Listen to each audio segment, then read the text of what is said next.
Lionel Messi lahir di Rosario, Argentina, tumbuh dari akar sederhana, dan sudah mengukir prestasi sejak usia dini. Keluarganya memang sederhana. Sang ayah bekerja sebagai manajer pabrik baja, ibunya seorang pekerja kebersihan, namun cinta dan dukungan mereka tiada tara. Setiap sore, bocah bertubuh kecil ini berlari bebas di lapangan tanah lapang kampungnya, membawa bola tua dan mimpi besar. Melodi tumitnya menggesek kerikil menjadi irama gerak lincah di antara tawa anak-anak sebayanya. Ia bergabung dengan klub lokal Grandoli dan kemudian Newell's Old Boys, menjadi bintang lapangan dengan trik lincah hingga dijuluki La Pulga karena tubuhnya yang mungil. Setiap gol yang ia cetak mempertegas satu keyakinan dalam hati, bahwa kesuksesan lahir dari keberanian memulai langkah, meski berbagai rintangan menghadang. Badai datang saat usianya 10 tahun. Messi didiagnosis mengalami defisiensi hormon pertumbuhan. Situasi itu bagaikan gelombang besar menghantam perahu kecil, hampir membuat keluarganya putus asa. Saat harapan hampir padam karena biaya terapi tinggi, sinar peluang menerobos awan gelap.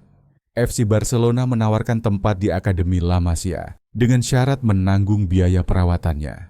Keajaiban itu membuka jalan baru. Bagi sang bocah, seolah matahari terbit setelah malam panjang. Dengan tekad tak tergoyahkan, ia dan keluarga merantau ke negeri orang, meninggalkan kehangatan kampung halaman demi mengejar impian besarnya.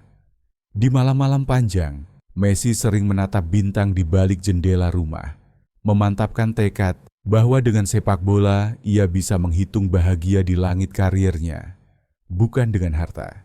Setiap golnya bagai simfoni kecil, di mana decak kagum penonton pun membuatnya semakin yakin akan jalannya. Meski namanya melejit, ia tetap menjejak tanah. Sesaat setelah gol, Lionel selalu mengarahkan pandangannya kepada teman yang memberi umpan, menyampaikan rasa syukur dalam diam. Sebelum fajar menyingsing di Barcelona, Messi juga menghadapi dunia baru. Ia berlatih keras tanpa pamrih di Akademi La Masia, menyempurnakan kemampuan dan belajar bahasa asing demi bisa menyampaikan gaya mainnya. Setiap tetes keringatnya di Spanyol adalah lanjutan dari tekad yang terpatri di Rosario.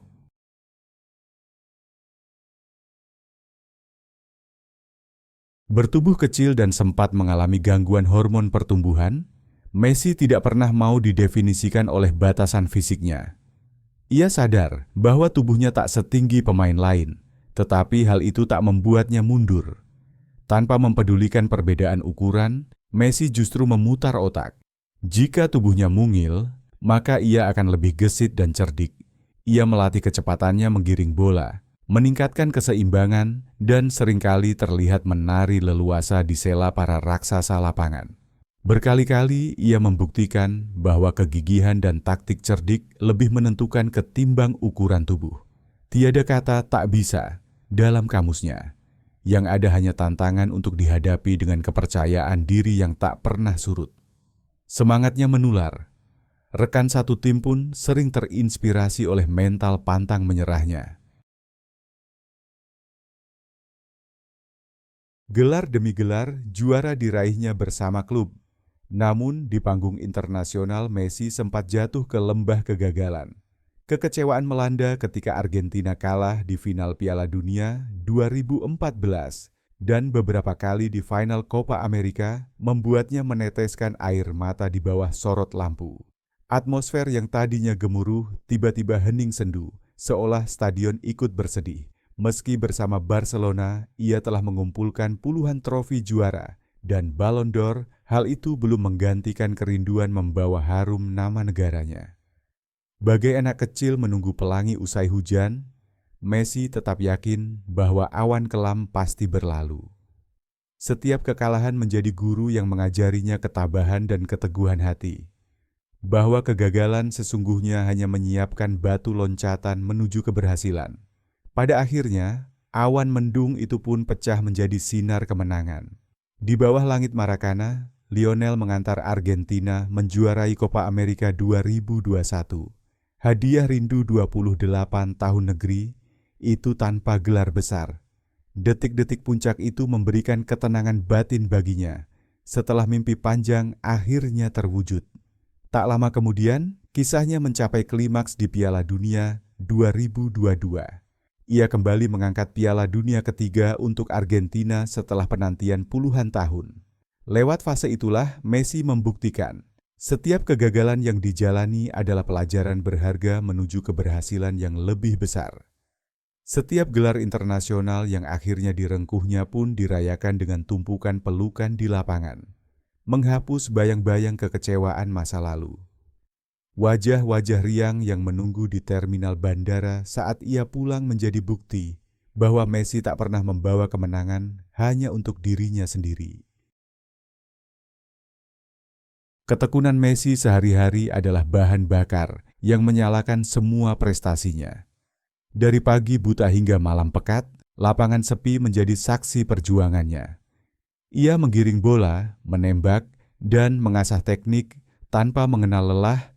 Tiap bola ke gawang menjadi doa untuk menyempurnakan instingnya. Sekian latihan panjang di balik layar melahirkan prestasi gemilang. 8 Ballon d'Or, rekor pencetak gol terbanyak, dan puluhan gelar kejuaraan ia rebut. Semua itu bukan keajaiban semalam, melainkan buah kerja keras tanpa henti. Messi menunjukkan bahwa bakat saja tak cukup. Konsistensi latihan setiap harilah yang memahat dirinya menjadi legenda. Rutinitas belajarnya bak mantra. Sebelum berlatih, Messi kerap mengambil waktu sejenak membayangkan tendangan indahnya dari masa depan. Ia membaur dengan para pemuda di klub, bahkan kadang berdiskusi dengan pelatih soal teknik baru. Setiap detik di lapangan ia manfaatkan, mengasah kaki di pagi hujan, atau mengecek gerakan di kamera. Meski tidak semua pekerjaan ini terekam kamera, hasilnya berbicara. Tiap tendangan dan dribblenya menorehkan jejak pada sejarah sepak bola. Di puncak kejayaan sekalipun, Messi tetap memilih merendah. Ia jarang merayakan gol dengan berlebihan. Setelah mencetak angka, senyum dan lambaian tangan kepada rekan satu tim lebih sering ia tunjukkan sebagai ucapan terima kasih. Usai pertandingan, ia bahkan menyempatkan diri berjabat tangan dan berfoto dengan fans cilik, serta melambaikan tangan kepada petugas stadion. Saat menerima penghargaan, ucapan syukur kepada keluarga dan sang pencipta lebih mendominasi daripada pujian untuk dirinya sendiri. Ketenaran dan trofi tak mengubah jiwanya. Ia tetap anak kampung yang ingat akan asal-usulnya.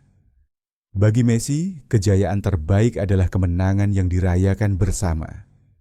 Pencapaian yang lahir dari kerja tim dan hati yang rendah. Ia pun menegaskan, kata sombong tak pernah tercantum dalam kamusnya. Ia lebih suka menuliskan kata bersyukur. Di luar lapangan, Lionel Messi menebar sinar kebaikan dengan jiwa yang sama gemilang.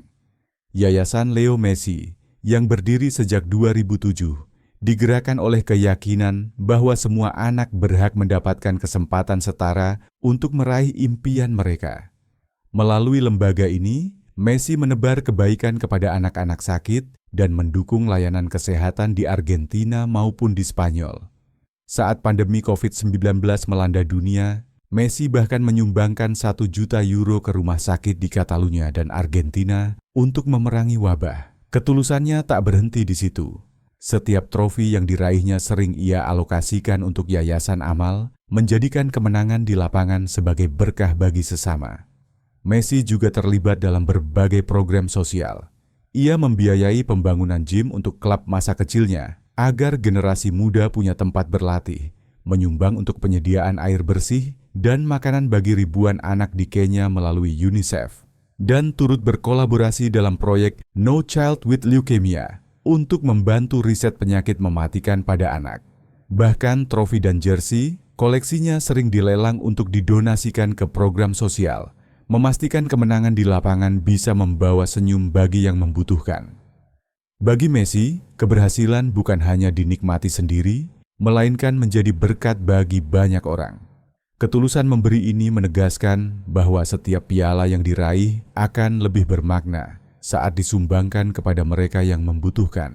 Pada akhir 2023, Ia bahkan melelang seragam Piala Dunia 2022 yang dikenakannya dan menyumbangkan hasilnya ke Rumah Sakit Anak San Joan de Déu di Barcelona.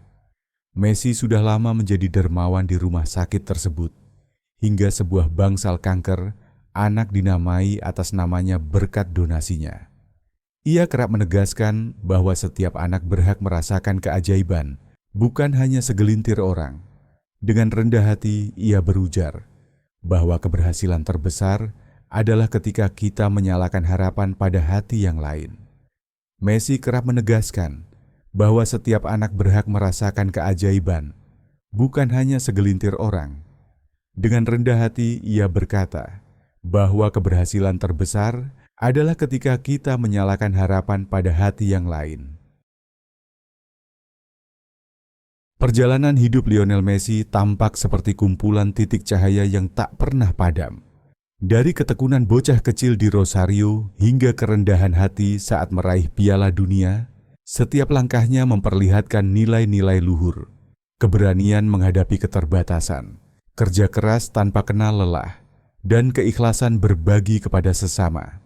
Kisahnya mengajarkan bahwa sukses sejati bukan semata tentang gelar, melainkan tentang bagaimana kita bangkit dari tiap kegagalan dan tetap rendah hati atas anugerah yang diterima. Nilai-nilai itulah yang kami pegang teguh di channel Titik Putih. Seperti titik kecil cahaya di tengah kegelapan, Messi menunjukkan bahwa dengan ketekunan dan kebaikan hati, kita semua bisa menebarkan inspirasi. Semangatnya mengajak kita refleksi. Perjuangan dan kebaikan sederhana mampu mewarnai hidup dengan harapan. Mari belajar dari Messi bahwa setitik cahaya tindakan positif akan berdampak besar. Itulah makna titik putih yang sesungguhnya. Kisah Lionel Messi ini bagaikan lentera kecil yang menerangi jalan, mengajak kita menjadi titik putih dalam hidup orang lain melalui ketulusan dan kerja keras. Dengan tekad dan kerendahan hati, setiap kita pun mampu menyebarkan sinar kebaikan ke sudut-sudut dunia. Biarkan kisahnya menginspirasi kita untuk terus bersinar menjadi versi terbaik diri kita.